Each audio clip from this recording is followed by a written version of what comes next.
Welcome everyone to another week. This is season 7, episode 12 of The Focus. We got Octavia Wyatt here, Raymond Lyons, Cardell Dudley Jr., and Wilson Tarpe Jr. Now we'll get straight to it. Octavia, we are whittling down the weeks of this NFL season. Championship round recap. The floor is yours. Yeah, it's already sad because we won't have any games next week since we have finally reached the Super Bowl. We know who's going to play in the Super Bowl in 2 weeks. So, of course, they get the week off. And then we have all the media that's going to go on. And we all know the one person we're not going to get enough of seeing, that we all are pretty much probably tired of seeing. And this person doesn't even play football. But I'm sure that person will be in the middle of a lot of media.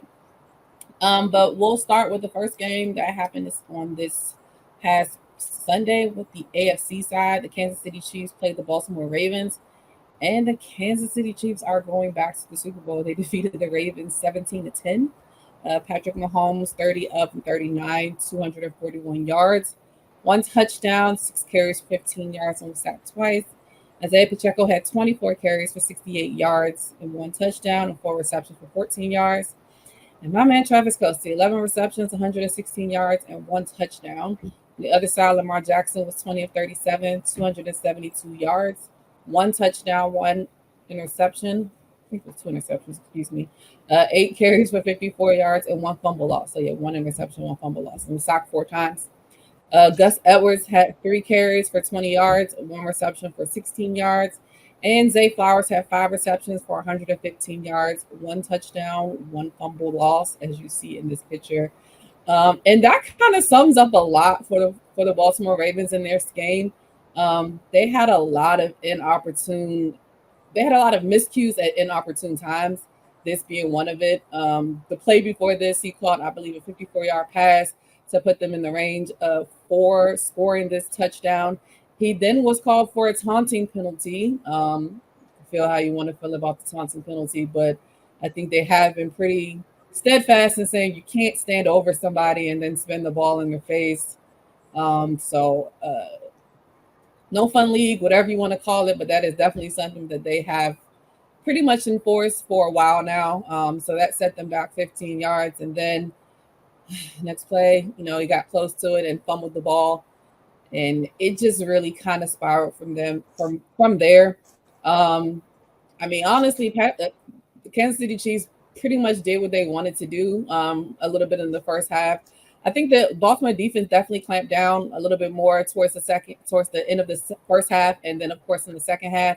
But their offense couldn't give them anything. I believe Baltimore was the highest scoring offense in the league this year, and to only do 10 points in this caliber of a game with this much on the line at home in the AFC Championship, the first time they've hosted the AFC Championship in that stadium, and as a Baltimore Ravens, it was definitely lackluster for them. It's crazy because I feel like a lot of people picked the Ravens, as they should. They were the better team coming into the game. But the one thing I feel like everybody always knows, at least you should know, is you can never count out Patrick Mahomes. And it's crazy because I feel like we say it as a cliche. Sometimes it's like you hear it all the time, but it's really real because, like, as bad as they quote unquote played throughout the year, as stagnant as the offense was throughout the year, as if you want to call it a down year for Travis Kelce as far as receptions, and he had a lot of drops, and all of the wide receivers had a lot of drops. Patrick Mahomes elevates those players, in big games. We talk about MVS with the crucial drop against the Philadelphia Eagles earlier in the season, and he actually was the one that solidified the game for them, catching that pass, and so that way they could salt the rest of the game out. Travis Kelce, hit a huge milestone. He surpassed Jerry Rice's career record for postseason receptions, which is nuts.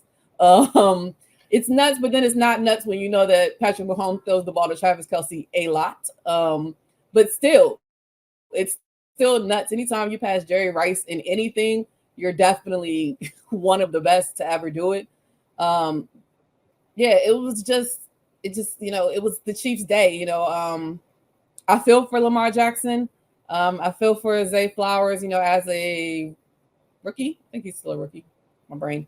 To get that close, and to just lose to the team that it always goes through. So it's crazy to think that the Kansas City Chiefs back to back in the Super Bowl, as they won last year, and they have a chance to defend their title this year and become the first team to win back to back Super Bowls since the Patriots era. And it's definitely, with Patrick Mahomes, the way their defense is playing with Spag, it's crazy to think that they're here again, but then it's not crazy to think of it just because of who they are.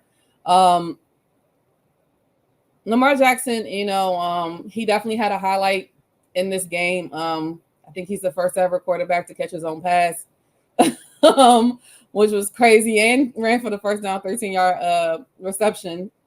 But unfortunate, costly turnovers, the forced fumble, as well as the costly interception with 6 minutes and 45 seconds left in the game. And it just wasn't it. The Chiefs led 17-7 at halftime. Justin Tucker's 43-yard field goal with 2 minutes and 34 seconds to play was the only scoring of the second half. So again, Baltimore's defense definitely did their thing in the second half, but their offense just could not support them. Tough thing for them. Lamar Jackson falls to 2-4 as a starter in the postseason, despite having the top seed in the AFC twice.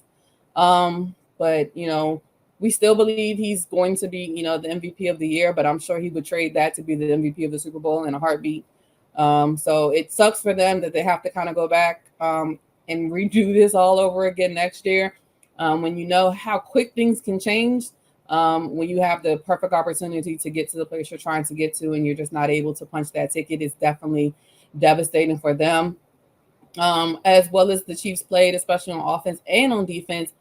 They also had an injury with a Minahu who left with a knee injury, and it has been determined that he has a torn ACL and he won't be able to play in the Super Bowl. That's super tough because he definitely, along with Chris Jones, was a force for their defense, and I feel for him to not be able to play in the big game, one game away.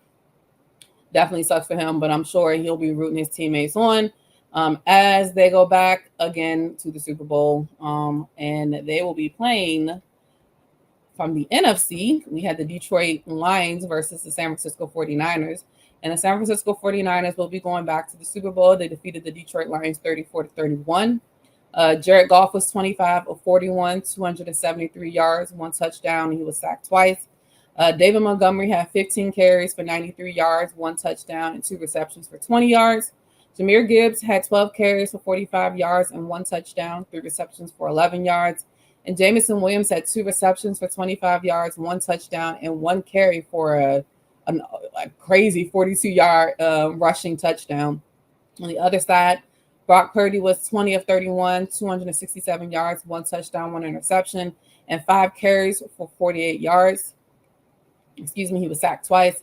Christian McCaffrey, 20 carries, 90 yards, 2 touchdowns, and 4 receptions for 42 yards. Elijah Mitchell got in the touchdown column with 4 carries for 7 yards and 1 touchdown. And Brandon Ayuk had 3 receptions, 68 yards, and 1. I don't even know how he caught the touchdown, but he caught it off of somebody's face mask and was able to keep his eyes on the ball and his hands steady to pull it in for that touchdown. This is the second game in a row that the San Francisco 49ers had to come back in the game to win. Early on, it looked like Detroit was going to cruise to a win. They were clicking on all cylinders. Like I said, the rookie Jahmyr Gibbs played well. Jamison Williams with that impressive 42-yard rushing touchdown early off in the game. They were clicking on all cylinders, but something happened in the second half for both teams. You can definitely tell that the San Francisco 49ers came out with destruction on their mind because they hit the ground running and pulled it back in pretty quickly. They scored 17 points in an 8-minute span of the third quarter to tie the game and pulled away in the fourth quarter to make it to the Super Bowl. Purdy's 51-yard pass that deflected off of a defender's face mask into Ayuk's hands helped the Niners rally from the 17 points. Yeah, that was just crazy. Just kind of like the crazy play we saw with Lamar Jackson catching his own pass. That was another one for me. This was the fourth comeback ever from 17 points down or more in a conference title game.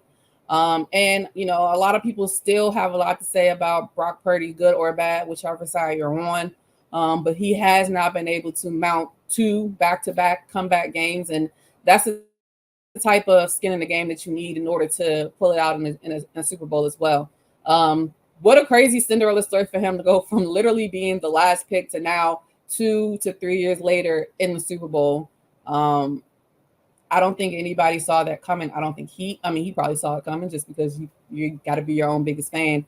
But still, it's just crazy. A magical season for the Lions, comes to an end for them. Detroit remains the only team to play every season of the Super Bowl era without reaching the Super Bowl, which is crazy.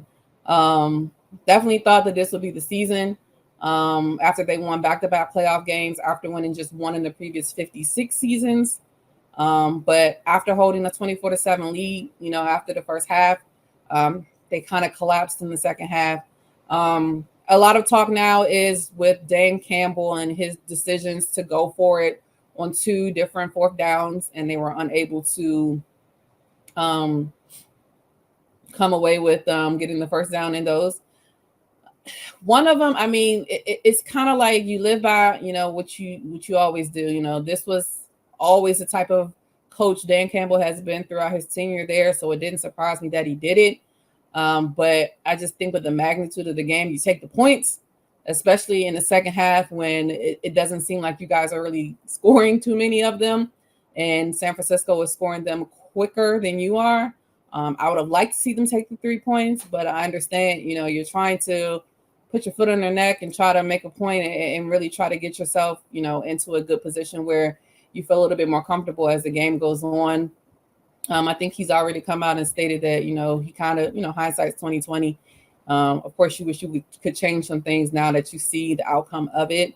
But that was the type of coach he's been. That was the type of player his team has been. I think Jared Goff also came out and stated that, none of them discounted or didn't want to do the play call that Dan Campbell came up with. They always want to be in the game with the game on the line. It just unfortunately did not work out for them. Tough season for them, to go from one game of making the playoffs last year to going on this magical run to being one game away from making the Super Bowl. It's definitely a tough loss and a tough way to end the season, but they definitely have a lot of young talent, as we talked about all season long, and I foresee them being back again next year. Although I think it's going to be a little bit more difficult in the NFC North, just because I think the Green Bay Packers are definitely going to come on as well. So it's Kirk Cousins will be back. See what happens in Minnesota as well. But then the Bears, I don't know if they're keeping Justin or if they're going to be in the Caleb Williams sweepstakes. So it's definitely still going to be up for grabs out there, but they have just as good a chance as anybody else in that division. So we are now on to the Super Bowl. Which is actually a rematch of the 2019 Super Bowl where Kansas City defeated San Francisco. And it will be Sunday, February 11th. So we're about 2 weeks out from that. And I don't want to get too deep into it because we'll probably talk about a little bit more of the preview next week. But the conspiracy theories can end with all these colors of jerseys and all of these logos. There's no purple in there. It's just a bunch of red now. So I'm glad that that's over with. But the media leading up to it is going to be very interesting. I'm going to say a prayer probably every day that we don't have to see Taylor Swift every 5 minutes. Although I know that's not going to happen, as I think a report came out that she's generated over $300 million for the NFL, which is why they keep showing her. But hopefully we'll be able to just focus on the football game and a little bit of the halftime because I'm excited to see Usher. But yeah, I'm just excited. We're here at that point in time. And after the Super Bowl, then we can start all over and I can like my team again. So we'll see how that goes. Shout out to you being able to like your team again. Yeah, man, I don't like them right now. I gotta wait till the season starts all over, and then I can like them again. Maybe after like the draft. You know, we're doing some weird stuff with coaches right now. So you want to let that clear all up, and then you're good. Yeah. All right. On to some more pleasant news. Ray, the Washington Wizards this week. Yeah, pleasant news in the Wizards, man. Who'd have thunk it? First things first. Bilal Coulibaly, he was it was announced that he would be playing in a rookie sophomore game. So yeah, definitely shout out to him. You know, he's been putting together a pretty decent season so far in his first year. You know, and he just continues to develop, and it's it's good to see him get rewarded for that. As for the team, they're on a 2-game winning streak. They're first in like 330 some odd days, they said. So good job, Wizards. They beat the Pistons and the Spurs over the weekend. Shockingly enough, both games were anchored by defense down the stretch. The back-to-back games, they clamped down in the fourth quarter to seal those games. And it's something we've been talking about ad nauseum on our Wizards Outlook about their inability to do so. We've seen several games this season where, they be up in the fourth quarter and their defense collapses and it cost them the game. It was the opposite these last 2 games. And it was good to see, man, because they were really sound defensively. Rotating, they were engaged, they were talking, getting crucial stops. The game against the Spurs, Jordan Poole got a huge stop down the stretch. He stripped the ball and saved it before it went out of bounds and kicked it into Tyus Jones. He pushed the ball down and it ends in the basket. Who would have thought that getting stops and getting out and running would lead to points? But hey, man, they've it's the Pistons and the Spurs, but it's also the Wizards. So they got to take what they can get. Wilson says all the time, they're not in a position to look down at anyone. They're 9-37 at this point, so they need to celebrate every single win. And they also need to think back on what has gotten them these last 2 wins and just try to continue that as much as possible. They got a little tougher opponent tomorrow night. They play the Clippers. The Clippers coming off a loss to Cleveland, so they're going to be anxious to get back to their winning ways. So, we'll see how that goes. Not expecting a miracle at all, but what I am expecting is the same focus and the same competitive intensity. If they can keep that up, they'll be fine. Again, like I said, man, they're not world beaters. So, the outcome of that game wouldn't be a surprise if the Clippers won. But I just want to see them continue to build upon what they've been doing.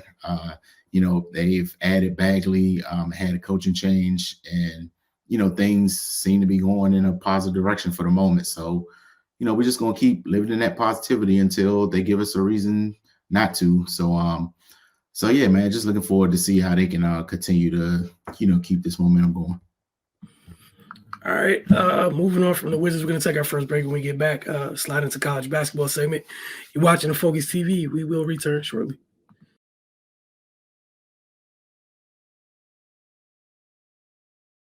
Welcome back. As promised, college basketball segment. Cardell, the floor is yours. Yeah, man, GW coming in a little slump. They're coming in this game tonight against Dayton, 21st ranked Dayton, who's at the top of the A-10. Second place now. They lost to Richmond over the weekend.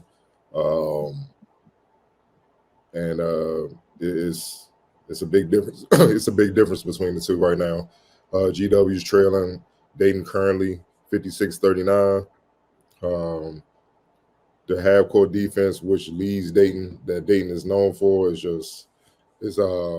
they've totally taken GW apart offensively. GW can't get nothing going. Right now, GW shooting 14 of 49 from the field, 28%, and 3 of 20 from 3, 15%. They turned the ball over 7 times. Their leading scorer, James Bishop, last year's A10 leading scorer, is 2 for 11 right now. Max Edwards, our rookie team selection, second leading scorer coming into this game, 3 for 11. Redshirt freshman, one of their leading scorers, Garrett Johnson, he's 2 for 10. So, the 3 of your top 4 leading scorers are shooting that bad from the field, it pretty much tells you how the night is going. Meanwhile, on Dayton's side, All-American candidate, possible first-round pick, Dayron Holmes II, 17 points, 11 rebounds, 3 assists, and 2 blocks on 6 of 10 shooting from the field. And Nate Santos, who's a Pittsburgh transfer, 17 points on 6 of 9 shooting, 3 of 3 from deep, and 5 rebounds and 3 assists. His 17 points all came in the first half. GW just been in the slump, man. Teams have figured them out. They basically are daring them to shoot the 3, keeping them out of the paint right now. And since GW has been ice cold doing that, 3-game losing streak coming into this game, and as it looks right now, it'll be a 4-game losing streak. They haven't been able to adjust. Their attack comes from the perimeter. They don't really have a post up big or a big that they can kind of throw the ball to generate points. Their bigs are kind of defensive-minded bigs, so most of their points come from the wings and guards. And, teams are pretty much saying, we're going to dare you, we're going to keep you out the paint, you're going to have to shoot us out of the paint then. And, they're taking away a lot of their drives and, hockey passes and cross-court passes to wide-open shooters. And teams are recovering, and with the times they may have an open 3, they're getting out there in the contestant. They're just making it very difficult, man. And GW hasn't been able to crack the code over the last few games, man. And it's just showing. And it's just scoring. It's really scoring. Like, their defense is holding up in spurts to keep them in the game for the most part, but they can't score. And that's alarming considering the firepower that they have and what they've shown all season, especially with a guy like James Bishop.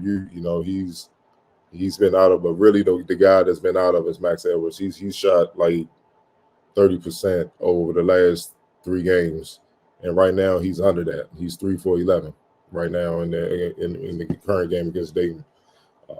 They got a lot to figure out because it's not getting any easier, man. And they're falling quickly in the A10 standings. And once what was looking like a promising run in the A10 where they could possibly threaten to win this whole thing, man, it doesn't flip. It's looking like, man, y'all just hope that y'all in the top half when the A10 conference starts, so y'all don't have to play like 3 or 4 days in a row just to try to make a run or something like that. They're fighting for that right now, and it just goes to show you how hard it is in conference play, not just just in college basketball. Period. Conference play is a different animal. But then when you add in the A10 where guys stay in school 3 to 4 years, now these days 5 years, you know what I mean? You getting transfers, the high major transfers coming in, they got experience under their belt. It's just tough. And then you add in the coaching to that mix, man. You don't really see a lot of A10 coaches getting let go, getting fired, not how to turn over. They're there. So the system is there, and they know the league in and out. So it's tough. It's extremely tough to come in and do a lot of damage, man. So, if this thing holds up like it's been holding up, and I see no signs of it not being this way where Dayton holds on for the win, GW got to go back to the drawing board. They got a lot of questions they got to answer. Oh, a lot, man. Like right now, the one constant for them has been Darren Buchanan. And that's because physically and athletically, he's probably out of everybody on the team, he's probably the closest to what you see at the next level, with his 6'6", 6'7" frame, his bulk, his strength, and explosiveness with his skill and his mindset, man. You know what I'm saying? He's probably the closest one you see with all the ingredients to thrive at the next level. Like right now, he's having a good game. He has 11 points and 7 rebounds on 4 for 6 shooting from the field. And guess who he got to deal with? Dayron Holmes, who might be a first-round pick. So, he's still finding ways to do damage. He just don't really have any help right now, and that's alarming. Even the bench that was producing through most of the season before they got in conference play, they've been non-existent, man. They only have 6 points off the bench. Meanwhile, Dayton, Kobe Bryant, 6'6" junior, he has 11 points himself off the bench for Dayton, man. So Dayton is just, dominant in all aspects right now. And, their defense is suffocating them and their offense is just clicking, man. They have 14 assists to 21 baskets. That just tell you all you need to know, man. So, yeah, back to the drawing board, man. GW got a lot of questions, man, that they're going to have to answer in the upcoming days. They're not the only ones. You can echo that message over in College Park right now. It was a rough week last week for Maryland. They had 2 games. Start with this one you guys are seeing here. They fell to the Wolverines 79-77 in overtime. The Terps got blitzed in the fourth quarter. They were up in this game. Michigan won the 17-9 to push the game into extra period. Maryland was dealing with some foul troubles. Both Cheyenne Sellers and Renee Alexander fouled out. They also lost Bree McDaniel late in the third quarter when she and Michigan player Lauren Hansen were ejected after a little dust up while pursuing a loose ball. There's been a rather nasty discourse online, even though Hansen was the aggressor. Y'all typically know how that goes. Michigan's Layla Filia gave her team the 2-point lead with 0.6 seconds left in OT. The Maryland did get a shot up. Jakia Brown-Turner just wasn't able to get the shot to fall on a lob play. The Terps were led by Brown-Turner's 21 points, 6 rebounds, and 7 assists. 3 other Terps scored in double figures, including Ali Kubek, Lavender Briggs, and Cheyenne Sellers. The Wolverines were led by Shara Evans, 17 points and 8 rebounds. They also got 15 points from Jordan Hobbs. Maryland then went and faced Penn State on the road. The home team got out to a fast start in their building. They led by as many as 14 in the first half of that one. While Maryland was able to close the gap before at one point, they couldn't turn off Penn State's water. Where we heard that before when we were talking about another team and another gender, another level, just where they couldn't get stops. And once the team gets going, you can't put it back in the bottle. Look, the Lady Lions shot 61% from the floor and 61% from 3. You are not beating a team when they shoot that well, when they're that comfortable. Again, you're the road team. You let someone be that comfortable in their own gym, it's a long day. There's no coming back. So Maryland did go on a run, but Penn State's water never turned off. So y'all scored, they kept scoring. That's kind of what it was. Unfortunately for Maryland, that when the Terps lost Cheyenne Sellers in the second quarter due to an injury, the silver lining in that is that she's relatively okay. It's a day-to-day. But back to the game, again, not getting stops. There was a stretch in the second half when Penn State hit 10 consecutive shots. Penn State would beat Maryland 112-76. The Lions were led by McKenna Marissa's 24 points and 5 rebounds. Former Terrapin guard Ashley Owusu, who's found her game again. She's been making her presence known during this 5-game win streak for Penn State. She had 16.6 rebounds and 7 assists against her former team. Jakia Brown-Turner scored 21 points in this one as well to lead Maryland, along with 6 rebounds and 3 assists. She also had 2 steals. Bree McDaniel finished with 12 points, and Renee Alexander had 10. Maryland will host Indiana, 14th ranked Indiana on Wednesday, and then they host 3rd ranked Iowa on Saturday. So it's another tough week. As Cardell said, conference play is hell. What they can't afford is another week of going 0-2. They just can't afford that this week. You don't want to be looking up at the Big Ten going into the Big Ten conference. You just don't want to be there. So as he mentioned about GW having to go back to the drawing board, Maryland needs to figure it out. We'll see how they do this week. Quick DC United update.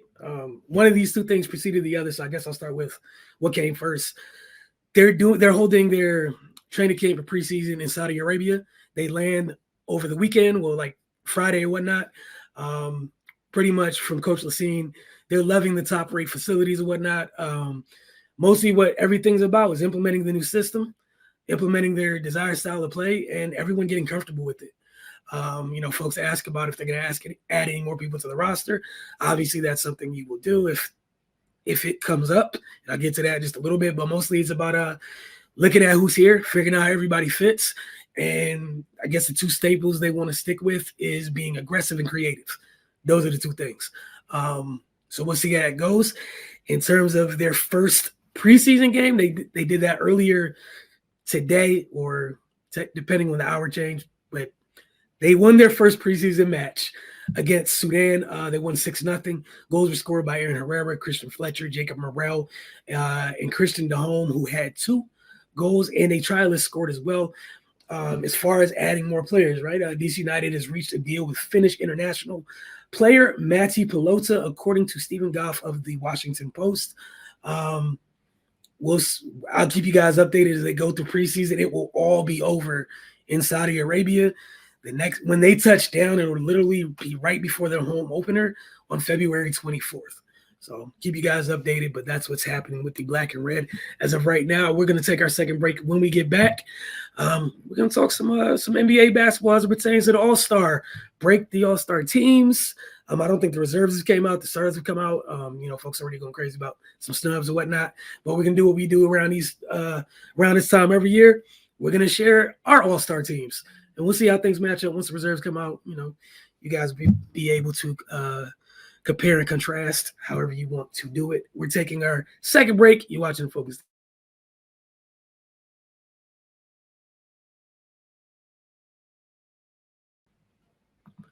Welcome back. As I just shared with you guys, we'll be talking NBA All-Star teams. Octavia, Cardell, and Ray, who would like to begin in terms of sharing their starters and reserves for both the Eastern and Western Conference?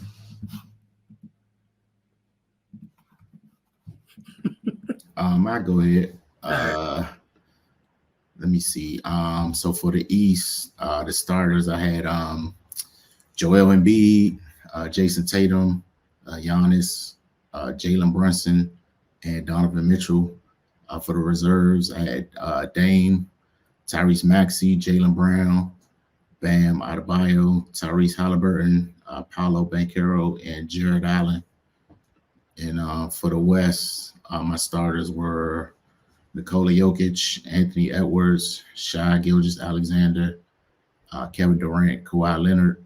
My reserves, LeBron James, Anthony Davis, Devin Booker, Stephen Curry, Luka Doncic, Domantas Sabonis, and Paul George. All right, Octavia, Cardell, who would like to go next? Yeah, I'll go.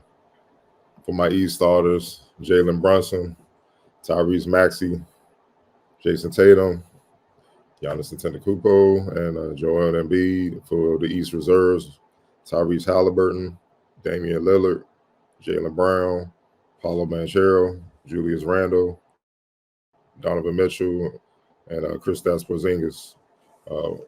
My West starters, Shai Gilgeous-Alexander, Anthony Edwards. I'm going to throw LeBron in there, Kevin Durant, Nikola Jokic, and the West reserves, Luka Doncic, Steph Curry, Anthony Davis, Karl Anthony Towns, Kawhi Leonard, Devin Booker, and Domantas Sabonis. Octavia. All right. So for my Eastern starters, I had Giannis Antetokounmpo, Joel Embiid, Jason Tatum, Jalen Brunson, and Tyrese Maxey. For reserves, I had Damian Lillard, Donovan Mitchell, Jaylen Brown, Bam Adebayo, Julius Randle, Paolo Banchero, and Tyrese Halliburton. Really wish I could have put somebody else in there, but for Western starters, I had Anthony Edwards, Shai Gilgeous-Alexander, Nikola Jokic, Luka Doncic, and LeBron James. For reserves, I had Kevin Durant, Kawhi Leonard, Anthony Davis, Paul George. Make sure I had too many. De'Aaron Fox, Steph Curry, and Devin Booker. All right. For my East starters, Tyrese Halliburton, Jalen Brunson, Giannis, Joel Embiid, Jason Tatum. The reserves, I had Donovan Mitchell, Bam Adebayo, Jaylen Brown, Tyrese Maxey, Dame, Kristaps. I had Julius Randle, but I know he's injured, so I just kind of plugged in Paolo Banchero right there. If Julius is healthy, then obviously, that's my choice there. In the West, starters at Shai, Gilgeous-Alexander, Luka, Kawhi, KD, Jokic, reserves at Edwards, Steph, Sabonis, Book, AD, LeBron, and PG is who I had as my reserves in the West. Again, I know with the NBA's let out already is the starters. I think we find the reserves later this week. Tomorrow? I mean Thursday. Excuse me, Thursday. Okay. So I know we'll have the reserves later this week. So I'm anxious to see just how everything matches up. Excuse me 1 second. With everybody's teams out, do you guys feel like there was a big snub out of the starters, since that's the thing that was shared? Jalen Brunson definitely should have been starting over Dame. Yeah, Jalen Brunson and Anthony Edwards. Yeah, Anthony Edwards starting out west. You know, I mean, Luka balling, but look who's number one. He wins. When it gotta matter. That's just. Yeah, but I get it. Luka got a whole country there, you know, the foreign thing and all that. But some players, they full of it too. I see the players always quick to blame fan voting, and some of the fans be tripping, but the players tripping too. Like I saw the players, they had Jalen Brunson fifth, you know, and I'm like, how the hell y'all gonna have him fifth? And he been torching all of y'all. You know what I'm saying? Like, you know, fifth and voting. And that makes no sense. Like what he's doing. Even what he's continued to do. So Julius Randle went down, OG went down a couple games. I mean, how can you deny that? You know, and he doing it in New York. Their pressure cook is different. You know, they treat every game like it's a playoff game. You know what I'm saying? Like, on ball, you gonna hear it. You know, so you gotta be tough to play in that market, man. He's delivering it. So I just feel like, man, I don't know if it's an exact science to properly reward these guys. But for me, I take it serious, you know, especially if I really had a vote, I would take it serious because there's a lot of money on the line for these guys. You know, they get, you know, certain things in their contract. They make all-star game, be a starter. It would be the difference between being a max player and not. You know, I think Tatum got hit with a $30 million thing because he ain't make all NBA a couple years back and stuff like that. That stuff's serious. And the fact that people just let emotions override is this man hooping or not? Did they win or not? He got the job done. Give it to him. Rather, because you may favor another player, that should not involve, you know, anything. It shouldn't involve it. You know what I'm saying? So, you know, it's just you got to reward production, man. We got to get back to that. But Jalen Brunson definitely should be starting. No disrespect to Tyrese Halliburton, but he's leading his team too, and they got a better record. Like I said, out west. Come on, man. They're number one in the whole league. Why is that? The number one team in the league don't have a starter? It just doesn't make sense. And I agree with Shai Gilgeous. He should be one too. They're top three. They literally had a game last night to determine who's going to stay at one, but Denver won two. And that was it. They came into the game 1-2. And Minnesota got that. You know, so I just, even though the voting already took place, but still, they were number one then too. So I just don't understand that. That's a big part of it, as you just said, is just being objective with taking the privilege or responsibility of voting and having it mean something. It's been reckless across sports so many times when it comes to voting for awards, whatnot. People just, as you said, emotions or preferences shouldn't take place. Shouldn't be a thing. Did you get it done per the criteria for winning said reward or accolade? It should be that simple. It really should be black and white. Should be no gray area. Or for a storyline, which should have nothing to do with anything, because a storyline is not an award. It's a storyline. But we'll shift a little bit to rapid fire. Cardell? Yeah, one on the NBA and one on the NFL side. I'm gonna start on the NBA side since we just got done to name now, you know, our all-star teams. Jason Kidd made waves today, stating that Luka Doncic is better than Dirk Nowitzki in the realm of Michael Jordan, Kobe Bryant, and LeBron James. He declared that Luka is already the best player in Dallas Mavericks history. Speaking on Dallas radio station 97.1 The Freaks, the downbeat kid proclaimed that Doncic 21 belongs in the conversation with Michael Jordan and others on the short list of the greatest players in NBA history. Quote, he's better than Dirk. Kid said he's an atmosphere. MJ, the best to ever do it. LeBron James, Kobe. And so just to appreciate what this young man's doing at the age of 24, it is something that Dallas has never seen. I've said this internally. He is better than Dirk. He does things that Dirk could never do. And now it's the opportunity to get the right people around him to ultimately win a championship. He made that comment following Luka Doncic's 73-point performance over the Atlanta Hawks, which is the highest scoring performance in the league since obviously Kobe Bryant dropped 81.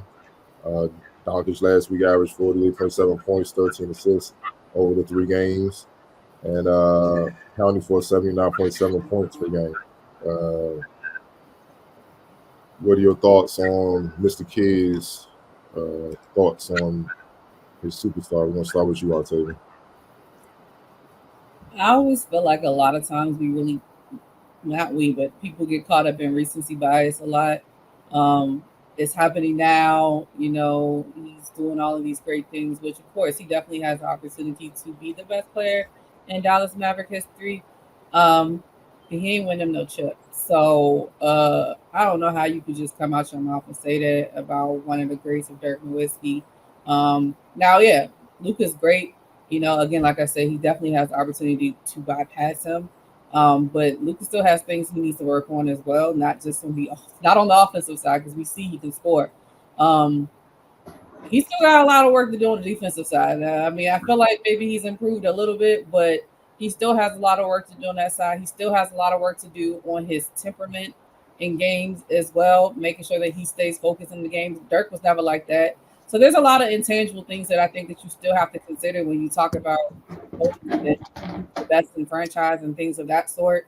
I think that they have different, abilities that you can look at, but overall, I don't think that that's great. But at the same time, I feel like Jason Kidd, he definitely has I would hope he has a good knowledge of it because, the time that he spent in Dallas as well. But it's after a 73-point game. Of course, that's something that you would, I guess, say. But I still think that, he still has some time left. Like I said, he's 24, so it's not like it can't be true, but I just think it's a little too early. Right. Yeah. So a couple things. One, I don't understand why people feel like in order to give props to a current player, you have to tear down somebody that came before them. It's ridiculous.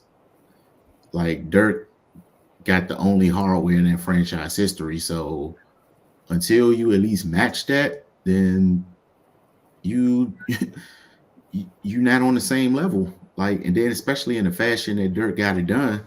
And yeah, it's just super disrespectful, man.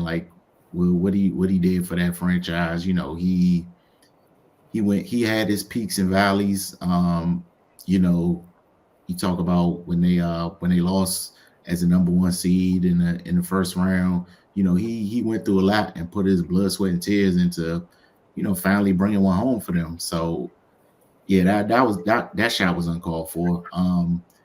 And when people like Jason Kidd was there, when the NBA was actually the NBA. So, for him to come out and say, put Luka alongside the names that he put him beside it's just foolishness, man. And he should know better. And that pisses me off more than when, these new media people or whoever are with no knowledge or connection or history in the game just say things just to stay relevant. Because Jason Kidd, one of the greatest point guards to ever play, so his words are going to carry weight, and people are going to run with that when it's obviously false. So we got to get back to a point where we just dealing in facts and speaking truth, man. Luka should never be mentioned with the people that he mentioned him with. it's way too early. He hasn't really accomplished anything except put up some cute numbers. He can't even commit to being in shape. So what are we even talking about? And again, we're only paying attention to one side of the ball. Like Octavia pointed out, he leaves a lot to be desired on defensive end. So yeah, he's just screaming into the void, man. Like I get it, you're trying to boost your guy, but just keep it in perspective. Wilson. Yeah, shout out to Luka for the 73-point night. Something to be, applauded for, whatnot. I I hate when former players do this because it's almost 3 times as worse when folks in the media do it to a degree, because then those on the other side could be like, well, so and so was there, they said it, so it has to be true. And as both of you guys mentioned already, it's just too early to be saying anything like that, honestly. Just let stuff be what it is until someone does something enough to bring up that person in the past, to pass a milestone or get some hardware, whatever it may be. Then bring that person up. But if none of those boxes were checked, can't we just leave that stuff alone? Like truly leave it alone? There was no reason to do any of this. Yeah, for me, similar to what y'all said, it frustrates me when former players do this, because I get why he's doing it. He's trying to pick up his guy. He also took some heat last week for the little interaction with the fan. He was killing on, the fan. I thought he got him kicked out, but allegedly the fan just got out, just to avoid any more drama when he was just heckling him. And I'm like, Luka, man, you gotta stop crying, bro. You just got hooped through that. The way you shut him up, the best the other team does, and make an example out of him, then he's gonna shut up because he don't really want that type of spotlight. No fan does. That's how you handle that. It's not that hard, man. But Luka's a bad boy. Look, man, I call him Larry Legend Jr. for a reason. You know what I'm saying? It's a lot of similarities. Bird to me is better. He's bigger, the shoot better, tougher. Was a solid defender, better rebounder, and all that stuff like that. So with that being said, if Bird is all those things, how can Luka surpass him and get with Jordan and all those other guys? You can't. Let this man resume build. The reason why Jokic, you can start comparing him to other centers, not only is he dominant, he won. Same thing with Giannis. They dominant and they won. He's been dominant, they haven't won yet. So you can't be better than somebody that was also dominant and won. You just can't. Not right now. You have to do that. And Bill Russell said a quote that always sticks with me about players, and it's a great quote. He said, "It's not what you have, it's what you do with what you have." Yes, Luka can do more things with the ball, but is his impact better than what Dirk was? You can't argue that right now. No, even though he could do more things. And see, I think people don't understand that. Like Dennis Rodman really only played defense and was a rebounder, but was his impact greater than guys who were more skilled offensively? You damn right it was. So who was the better player? The guy making a bigger impact. So I'm tired of people trying to act like they don't understand that, man. You know what I'm saying? He has work to do. Think about it, man. Like he's played with some good talent, man. Kyrie can't stay healthy. I get that, man. He had that one season where he carried him to the Western Conference Finals. Amazing. That's when you knew he was on his way. That's greatness. But Dirk was getting to the Western Conference Finals a lot. They were losing to the Spurs, the Lakers. Golden State got them in the first round. They was having some battles. The Suns was giving them, like, it was some dogs he had to go through. Then he finally broke through.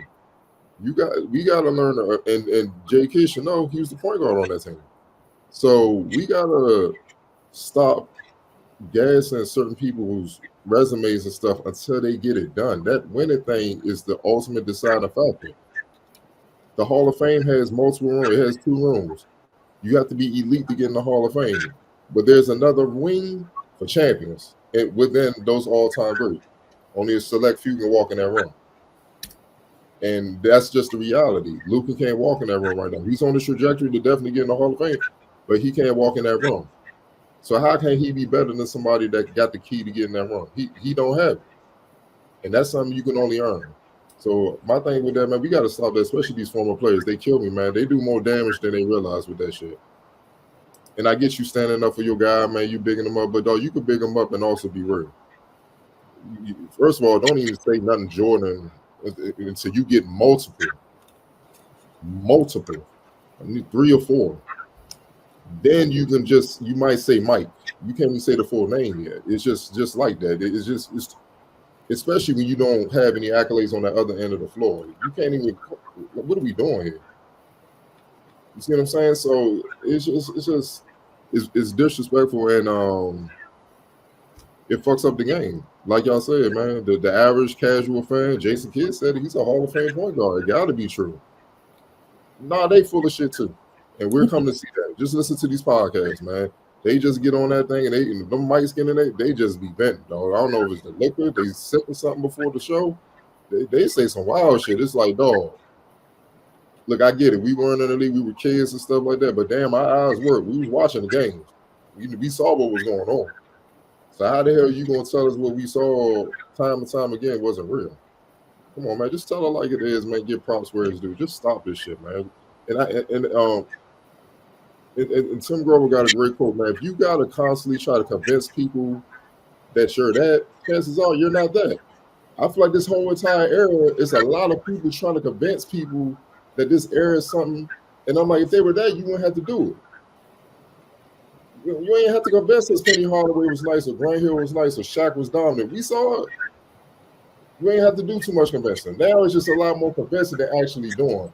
And that's the problem with today's basketball. One more question we're going to get up out of here on the NFL side. This was funny. The Chiefs, but prior to the game, the start of the Chiefs and Ravens game, saw a little situation between Justin Tucker and Patrick Mahomes and Travis Kelce when he was stretching on the Chiefs end of the field, and they asked him to move, and he just kept stretching. So Travis Kelce threw the football, his equipment, and his helmet and stuff. And I'm looking at that, and I'm like, oh, we got. That's when I knew they lost when none of the Ravens came over there to help them. I was like, oh yeah, that's all. Y'all not winning this game. They did this in y'all field. Now if that was KC, I might have let it slide. Nobody rushed them dudes and check them and stuff like that. Y'all, like that's a big piece of y'all team, because that man, he's one of the best kickers in the league, and y'all ain't come over there and try to ban through my helmet too. I would have stepped to Kelce like, who the fuck? Like, I probably would have Goldberg spilled Mahomes. It'd have been some shit before the game, dog. Just like, let's get in. Like, so when I saw that just let me know, like, yeah, they already got in their heads. It's too much. Come on, man, you ain't even stand up for that. So Patrick Mahomes was asked about it, and he said Tucker did it on purpose. He aimed to get under our skin. He said, "Quote: I've had 7 years of doing that same warm-up routine, and there's only been like 3 occasions where there's been a kicker that wasn't moving out the way." Mahomes said Tuesday on 610 Sports Radio in Kansas City. It was in Baltimore all 3 times. Tucker stretched and had equipment and footballs in the area where Mahomes was getting loose before the game. Video shows Mahomes throwing Tucker's kicking tee and Chiefs tight end Travis Kelce kicking Tucker's footballs and throwing his helmet away from where Mahomes was warming up. Quote: "He does that to get under our skin," Mahomes said to Tucker. "I asked him to move his stuff, and he got up and moved it, I think 2 inches, but then move it out of the way. I was going to let it slide, but Travis, he moved it for me. After that, I wasn't going to let him put it back down. I have a lot of respect for him as a player and as a kicker. He's one of the best kickers of all time, probably the best kicker of all time. At the same time, you got to have respect for each team. We all share the field. We try to do that in a respectful way." Tucker said the day after the Chiefs 17-team victory report, "I just thought it was all some gamesmanship, all in good fun, but it seemed to be taken a little more serious." Ray, what are your thoughts on the whole situation? First of all, why are you sending in the kicker to do the dirty work? That don't even make sense. Second of all, I ain't mad at Travis for doing what he did, but like you said, Cardell, it should have been some smoke in the city after that. Like, you kicking my equipment and throwing my stuff, like, and people just let it ride. Like, well, in my hood, in my city, right? Like, let it do that. And then and Tucker, yeah, he copped a plea afterwards, talking about some gamesmanship, but they took it a little too serious. You was being disrespectful, like, and they disrespected you back. That ain't gamesmanship. Like, nah, dog. You tried to be funny. You got chumped, and your teammates ain't help you, and now you're trying to make them out to be bullies, and that's why y'all lost. Like, you can't. Like, you can't. How you going to fake be the villain and then get rough and then try to flip the script? Like, come on, man. But yeah, all I'm gonna say is at a different time, that situation would have ended much differently. But I was shocked that nothing came of that. Yeah, that was wild. Oh, about 10, 15 years ago, Ray, Ed, Bart Scott, especially Bart Scott. Bart Scott loved that type of stuff. He'd have been down there. He probably would have tackled Mahomes, Suggs, Sarah Gusa, my Shannon Sharp when he was on the team. Yeah. Come on, dog. That's when I knew they lost the game. Go ahead. Who, me? I go. Yeah, I mean, y'all pretty much said it all. Like, it's funny that it's probably the funniest thing. Like, they literally sent in the kicker to do the dirty work, which is hilarious. It's like, of all people, why little Justin Tucker? Because I can see why he ain't saying nothing. Like, I ain't about to go up there and mess with Mahomes either. But yeah, I mean, play stupid games, win stupid prizes. Like, I don't know what you thought was going to happen. You thought in one of the biggest games of the year, you thought we was going to let you just sit here and do this? Yeah, nah. But also, like you said, Cardell, the fact that nobody came to his defense in Baltimore, the first AFC Championship game ever, and y'all was just chilling. It makes me think they was too tight. They was too in their head. I think something else happened like before pregame. I think it was Patrick Quinn got into it with somebody, but it was like a little too late for that, bro. Yeah. I was like, you were a little bit late. What was you at defending your kicker? So, yeah, I actually thought it was hilarious. I always think it's hilarious when these teams get in pregame scuffles. Even though this really wasn't a scuffle because nobody came to scuffle, but I always think these things are hilarious. Just the fact that Kelsey actually just got up and like threw his helmet. And this picture is making it worse because looking at Justin Tucker's face in the background, like, I ain't gonna do nothing. But hilarious. And yeah, it shows you that Kansas City has been here multiple times. They're not playing these games with y'all. Wilson. That's what I hate about this, like, just this era, man. I didn't think it was that serious. Bro, it's a trip to the Super Bowl on the line. Either do it with intention or leave them people alone. Pick one. Just pick one. Either go be a villain or don't. I didn't ask you to do either, but if you're gonna be a villain, do it with your whole heart. That's all I truly ask. And when you talked about football, I thought you were gonna bring up my favorite person in the whole wide world who I'm waiting to hear back from, CJ Gardner-Johnson, because he was running his mouth for all year long. That's awesome. Caught the stiff arm from God on Sunday, and we haven't heard from him since. He was waving at people, calling people names, all types of stuff. I miss the times when people said something, they meant it, they stood on it, and it was cool. What is this? What? And then, as you said, my favorite part, you're surprised that they took it serious? Bro, you are playing for a right to play for the championship. What's not serious upon that day when you wake up? Everything is serious. And we saw, I know people getting the luck and all that stuff. We saw the difference in both games with people that took stuff serious. Take stuff serious. Take it serious. Like, literally, people want to run around for attention and act crazy. Take it serious. And then you want to turn around and be like, oh, they pushed me. They did this to me. Who told you to jump out there and mess with them? You said the only people is what he's been in the playoffs since he's been in the league. Only time this happens when they're in Baltimore, right? All three times in Baltimore. And you ain't moved these people out the way yet. Maybe you should stop doing it. maybe just leave them the hell alone. Focus on your game plan and find a way to stop them. Like, you literally lost to these people and they couldn't move the ball in the second half. All they did was like, nah, you go. And they on the way to the championship game. It's just like you guys said, like, how was nobody else around in it? It's just weird, man. There's been so many times this year with so many teams with weird energy from like what we grew up watching. It just it's clearly it's a trigger for me. It's stupid, man. I just can't take it. It's annoying and I'm just over it. Like, either be what you're gonna be or don't. And if you're not that, that's cool too. I don't need you to be a villain. Just go out, play your hardest, good game. I'm cool. But don't tell me what you about to do and then not do it. Don't tell me you a bully and then get beat. It's Draymond Greenish to me. That's what this move was, you know? And it's just like, my man, like, if you're gonna go that far, go all the way with it. Like, for me, once they move my stuff, I would try to get Mahomes football, especially when he was passing, trying to intercept it, and I would have punted that shit in the crowd. Y'all ain't working on shit. Fuck Kelsey and all that. Then what happens after that happens? We just gonna be rumbling. Like, that's just how I gotta go. If you gonna do that shit, do that shit. Dog, these dudes don't even know how to be goons. Like, even halfway goons, dog. It's just, it's ridiculous. But in all actuality, that showed me right there. I promise you, as soon as I saw that clip, I was like, they lost. They're focused in the wrong place. Like, if this was them throughout the season, I'm like, that's them. They being true to them. Nah, your kicker, dog. He's not even a physical presence and shit like that. You ain't even stand up for yourself. Then your teammates ain't stand up for you. And then it showed in the game when they got momentum, y'all couldn't do nothing.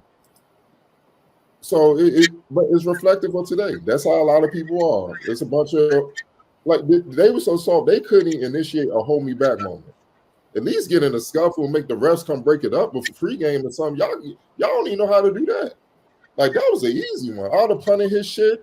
Mahomes held him somewhere around it because it ain't on his head. I would have threw that in the crowd too. Go get it. Some fan and maybe the fans take that joint. It's Baltimore. They might have caught that joint, rolled out the stadium with it. I got Patrick Mahomes' helmet. Delay the game. You see what I'm saying? Like, if you're gonna get under their skin, get under their skin. But also, you gotta also be prepared to back it up. You see what I'm saying? And that's the thing. So it's just funny to me, man. And don't probably, you knew what you was doing, dog. You on their side of the field and shit like that. Or if I'm on Kansas City side, I'd have asked you one time, can you move so we can warm up? You still gonna sit there and laugh and all that? I'd have looked at Mahomes and I'd have ran a route right into your ass and just ran over you. Like, that's me. I'm just gonna do that shit. Like, let's do it, knock your little ass over, stomp on you with my cleats and all that. Accidentally, hey man, I ain't see him. You gonna move that. You see what I'm saying? So it's ways you could do that, but these dudes they're not even built like that, man. You could just tell, man. Like, it's just this shit was funny, man. But that let me know this ain't looking good. Y'all mind in the wrong place. It ain't locked in where it need to be. And that's a sign that the pressure got to him, because Kansas City, you could tell, look at them, they all business. Even with that bullshit, he moved the shit out the way and they got right back to business. They ain't feed into it. And they got the business when it mattered most. That's why and it hurts to say, that's why they in another goddamn Super Bowl, but it is what it is. You know what I'm saying? They need to take notes. You know what I'm saying? Because as we know, these opportunities don't keep coming like that, especially in the NFL. So they better regroup. They got a chance to get back there. I'm talking about Baltimore, get back there. Their focus needs to be different if they do. How is today gooning slightly inconveniencing somebody? Bro, I was offended deeply. That's the whole point. Like, either do or don't. I'm sorry if you don't mind. I'm not gonna move right now. I'll move 75 seconds later. Why? Just why? But again, it'll be enough talk between now and the Super Bowl or whatnot. We appreciate you guys tuning in. I look forward to having another show with you guys next week. Wizards fans, we'll see y'all several more times this week. A lot of college basketball this weekend as well. So we keep you guys updated, and y'all have a good week. See you next week for episode 13 of season 7 of the Focus TV next week.